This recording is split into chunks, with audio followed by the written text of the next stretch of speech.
بسم اللہ الرحمن الرحیم۔ بخاری شریف کی روایت ہے، نبی کریم صلی اللہ علیہ وسلم نے ارشاد فرمایا، اس شخص نے ایمان کی حلاوت کو چکھ لیا جس کے اندر 3 نشانیاں ہوں۔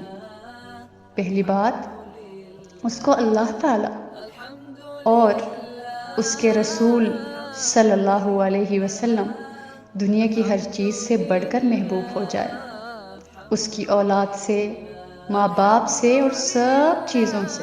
دوسری بات، اس کی دوستی، اس کی دشمنی کا معیار اللہ رب العزت کی ذات بن جائے۔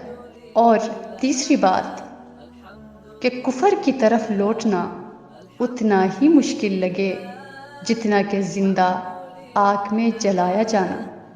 یہ 3 نشانیاں جس کے اندر ہیں وہ ایمان کی حلاوت کو چکھ لیتا ہے۔